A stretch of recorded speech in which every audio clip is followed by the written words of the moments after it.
Break के बाद स्वागत है आप सभी का सी न्यूज भारत में। खबर नर्मदा से है, जहां जम्मू कश्मीर के पहलगाम में हुए आतंकी हमले में शहीद हुए मृतकों को कैंडल जलाकर श्रद्धांजलि दी गई। बता दें कि पिछले मंगलवार को आतंकवादियों द्वारा जम्मू कश्मीर के पहलगाम में अंधाधुंध गोलीबार कर करीब 28 निर्दोष प्रवासियों की निर्मम हत्या की गई थी। इस घटना के बाद पूरे देश के लोगों में भारी आक्रोश दिखाई दे रहा है। सरकार की ओर से आतंकवादियों के खिलाफ सख्त से सख्त कार्यवाही करने की मांग की जा रही है। इस घटना के विरोध में नर्मदा जिले के देवलिया 4 रास्ते पर तहसील कांग्रेस समिति की ओर से मृतकों को श्रद्धांजलि दी गई। इस दौरान 2 मिनट का मौन रखकर घटना में शहीद हुए मृतकों की आत्मा की शांति के लिए प्रार्थना की गई। साथ ही सरकार द्वारा आतंकवादियों के खिलाफ सख्त से सख्त कार्यवाही करने की मांग की गई। जम्मू और काश्मीर में पहलगाम में जो आतंकी हमलों में जो निर्दोष अपना देशना नागरिकों ने मौत ने घाट उतार्या है, एमने तिलकवाड़ा तालुका कांग्रेस समिति सखत शब्द में वखोड़ी काढ़े छे अने तिलकवाड़ा तालुकाना तमाम आगेवानो अने तिलकवाड़ा तालुका कांग्रेस समिति एने वखोड़ी काढ़े छे। ए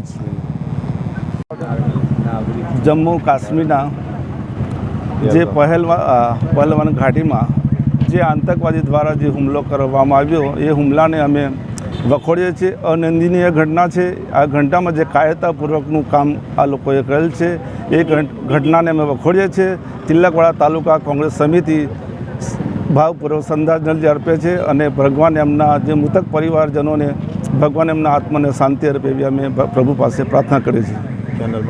स्केंडल मार्च योजीने प्रभु पास हूँ प्रार्थना करूँ छूँ अने देवलिया चौकड़ी खाते आ केन्डल मार्च योजीने आ श्रद्धांजलि अर्पण करीए छीए।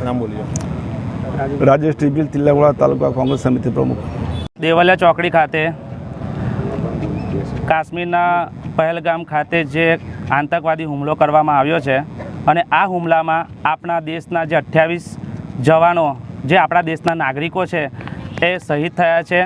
तो एमने श्रद्धांजलि आपवा माटे आज एक अमे कार्यक्रम राख्यो छे।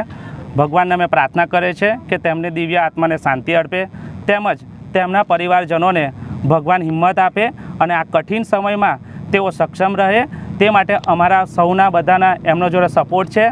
तेमज आपना माध्यमथी हूँ आ कायर जे आतंकवादीओ छे अने जे पण तालिबान संगठनों छे अने जे पण आनी अंदर पाछळ होय ए पाकिस्तान होय के बांग्लादेश होय आ तमाम कायरोने एटलुं ज मैं कहेवा मागुं छुं कि अमारा देशनी एकता तोड़वा माटे तमे जेटला पण नापाक हरकतों करशो, घटना करशो, अमारा देशनी एकता तूटवानी नथी। तेमज 140 करोड़ अमारो जे देशनी जे देश भारतीय छे ए अमे धर्मना आधारे अमे अहीं आगळ देशनी अंदर रहता नहीं, परंतु अमे अहीं आगळ मानवताना दृष्टिए बधा भेगा हळीमळीने भाईचारा तरीके रहीए छे। माटे नापाक आ पाकिस्तान होय ए गमे ते आतंकवादी होय एमने एटलुं ज कहेवा मागुं छुं कि तमारी आ गंदी हरकतों बंध करजो, नहीं तो जे दिवस आ देशनो नागरिक जागी जशे ने तो तमने पाणी पीवाना पण फाफा पड़ी जशे। जय हिंद, जय भारत। नर्मदा से सी न्यूज संवाददाता वसीम मेमन की रिपोर्ट। इस खास रिपोर्ट में बस इतना ही। देश दुनिया की बाकी खबरों को जानने के लिए आप देखते रहिए सी न्यूज भारत।